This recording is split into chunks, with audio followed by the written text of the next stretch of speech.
परम सन्मानयोग गुरु रूप गुरु खालसा साध संगत जी। वाहिगुरु जी का खालसा वाहिगुरु जी की फतेह।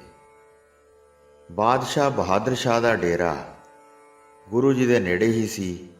बादशाह के नाल हज़ारां छोटे वड्डे राजे सन। सतगुरु जी कई वारी शिकार खेडण जाते सन जिथे गोदावरी नदी का परला किनारा सी। उसका नाम शिकार घाट पै गया। वह गुरु जी के शिकार खेडण का आउण जाण का मार्ग सी। गुरु जी जंगल विच फिर के बहुत हिरनां नूं मार के उन्हां दा उद्धार करते सन। गुरु जी भली प्रकार खत्री धर्म का निर्वाह करते सन। गुरु जी के तीरां की तारीफ अपने कन्नां नाल सुण के कई सैयद मुगल अते पठान गुरु जी के दर्शनां वास्ते आउंदे सन। श्री आनंदपुर साहब ਅਤੇ श्री चमकौर साहब विच हज़ारां सूरबीर जिस धनुख बाण नाल मारे सन। गुरु जी का एक तीर बहुत मनुखा नूं विन के पार हो जाता सी।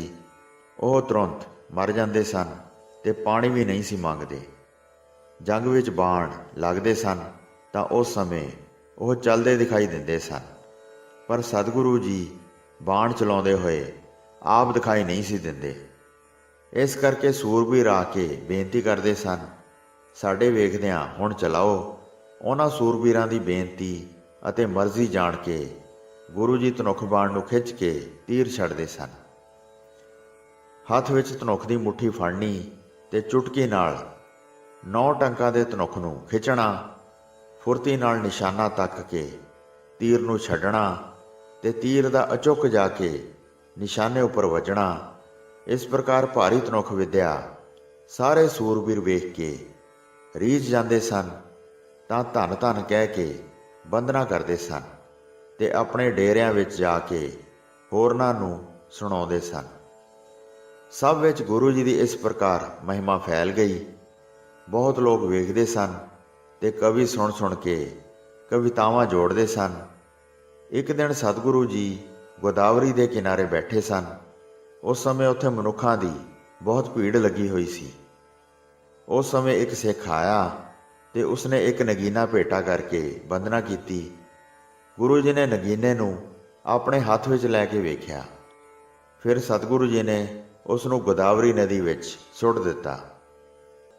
ਉਹ सिख बहुत हैरान होया ते चित विच सोचण लगा, गुरु जी ने इस हीरे की कीमत नहीं जानी है, माड़ा जान के गोदावरी विच सुट दिता है।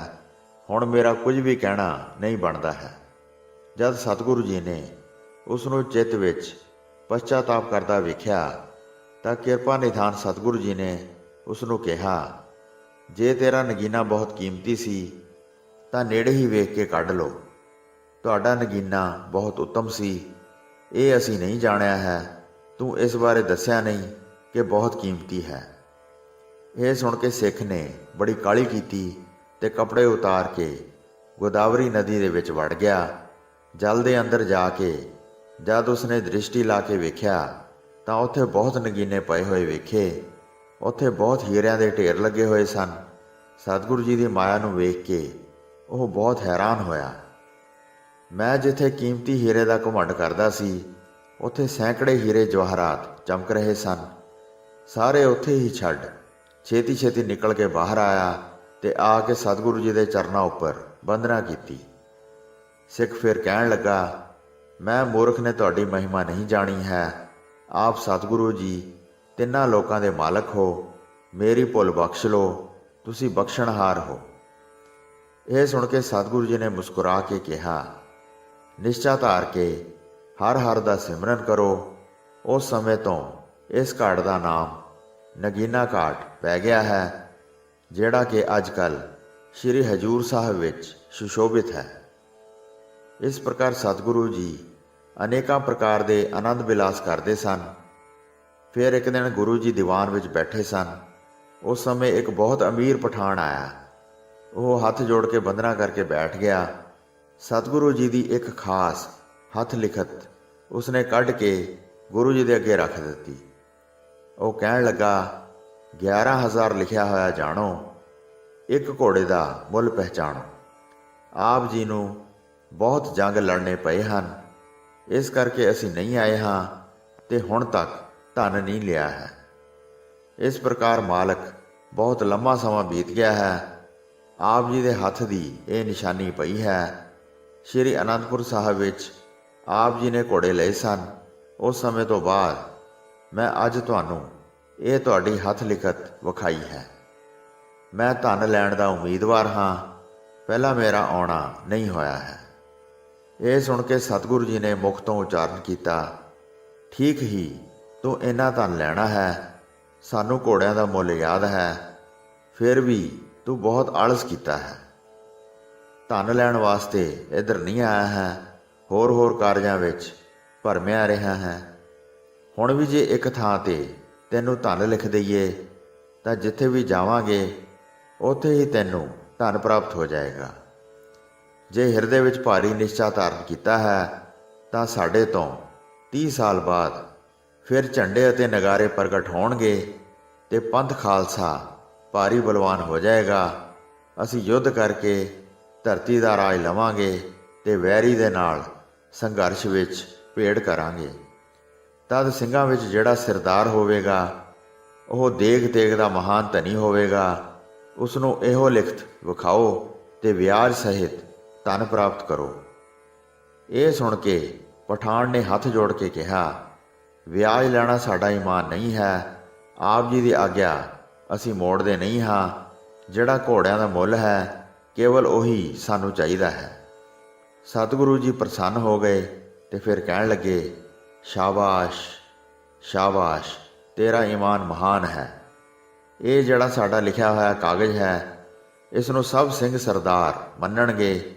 ਦੂਣਾ ਚੌਣਾ 10 ਗੁਣਾ ਧਨ ਤੂੰ ਉਸ ਸਮੇਂ ਲਵੇਂਗਾ।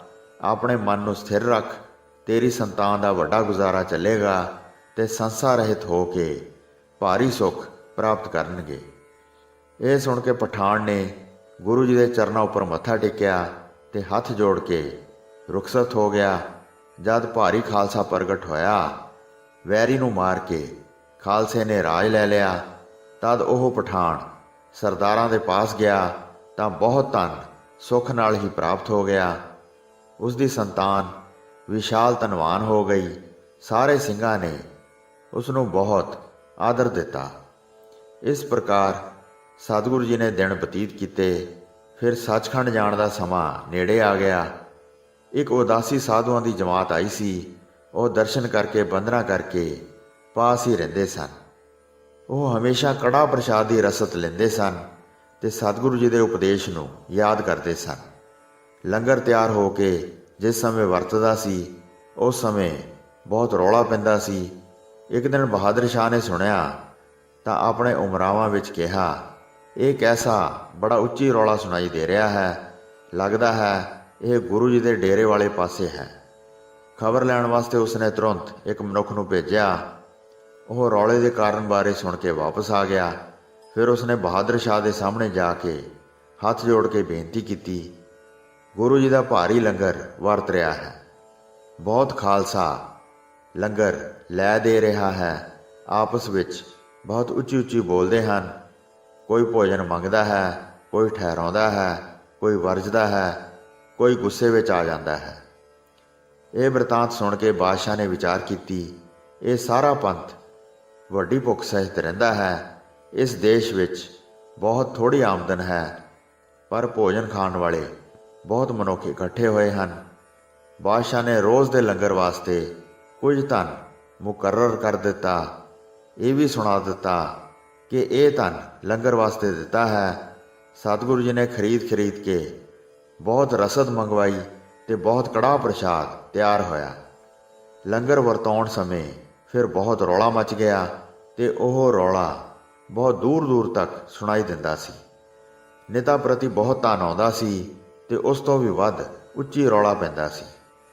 8 ਦਿਨਾਂ ਬਾਅਦ ਫਿਰ ਬਾਦਸ਼ਾਹ ਨੇ ਸੁਣਿਆ ਅਤੇ ਇਹ ਜਾਣਿਆ ਕਿ ਗੁਰੂ ਜੀ ਦਾ ਖਰਚਾ ਬਹੁਤ ਵੱਧ ਗਿਆ ਹੈ। ਉਸਨੇ ਪਹਿਲਾਂ ਨਾਲੋਂ ਵੀ ਜ਼ਿਆਦਾ ਧਨ ਭੇਜਿਆ। ਜਿੰਨਾ ਵੀ ਮਨ ਭਾਉਂਦਾ ਹੈ ਲੰਗਰ ਤਿਆਰ ਕਰੋ। ਬਾਦਸ਼ਾਹ ਜਿਵੇਂ ਜ਼ਿਆਦਾ ਧਨ ਭੇਜਦਾ ਸੀ ਤਿਵੇਂ ਲੰਗਰ ਵਿੱਚ ਰੌਲਾ ਵੱਧਦਾ ਜਾਂਦਾ ਸੀ। ਬਾਦਸ਼ਾਹ ਪਾਸ ਕਿਸੇ ਕਾਰਨ ਭਾਈ ਦਇਆ ਸਿੰਘ ਪਹੁੰਚਿਆ। ਇਹ ਪ੍ਰਸੰਗ ਉਸਨੇ ਕਹਿ ਕੇ ਸੁਣਾਇਆ। ਭੁੱਖੇ ਰਹਿੰਦੇ ਸਮਝ ਕੇ ਅਸੀਂ ਧਨ ਭੇਜਦੇ ਹਾਂ, ਪਰ ਤਿਵੇਂ ਤਿਵੇਂ ਰੌਲਾ ਹੋਰ ਉੱਚੀ ਸੁਣਦੇ ਹਾਂ। ਇਹ ਕੀ ਕਾਰਨ ਹੈ, ਇਹ ਸਾਨੂੰ ਦੱਸ ਦਿਓ। ਭਾਈ ਦਇਆ ਸਿੰਘ ਨੇ ਫਿਰ ਕਹਿ ਕੇ ਸੁਣਾਇਆ, ਪੰਥ ਖਾਲਸੇ ਵਿੱਚ ਵੱਡਾ ਰੌਲਾ ਪੈਣ ਦਾ ਬਚਨ ਸਤਿਗੁਰੂ ਜੀ ਨੇ ਆਪ ਕੀਤਾ ਹੈ। ਉਹ ਹੁਣ ਕਿਸੇ ਪ੍ਰਕਾਰ ਵੀ ਹਟਦਾ ਨਹੀਂ ਹੈ। ਜਦ ਵੀ ਕੁਝ ਵਰਤਾਇਆ ਜਾਂਦਾ ਹੈ ਤਾਂ ਬਹੁਤ ਰੌਲਾ ਪੈਂਦਾ ਹੈ। ਬਹਾਦਰ ਸ਼ਾਹ ਇਹ ਸੁਣ ਕੇ ਬਹੁਤ ਹੈਰਾਨ ਹੋਇਆ। ਇਹ ਜਾਣਿਆ ਕਿ ਗੁਰੂ ਜੀ ਦੇ ਪਾਸ ਸੈਨਾ ਦਾ ਬਹੁਤ ਵੱਡਾ ਦਲ ਹੈ, ਫਿਰ ਵੀ ਬਹਾਦਰ ਸ਼ਾਹ ਬਹੁਤ ਧਨ ਪਹੁੰਚਾਉਂਦਾ ਰਿਹਾ ਤੇ ਵੱਡੇ ਤੋਂ ਵੱਡਾ ਲੰਗਰ ਵਰਤਦਾ ਸੀ। ਵਾਹਿਗੁਰੂ ਜੀ ਕਾ ਖਾਲਸਾ, ਵਾਹਿਗੁਰੂ ਜੀ ਕੀ ਫਤਿਹ।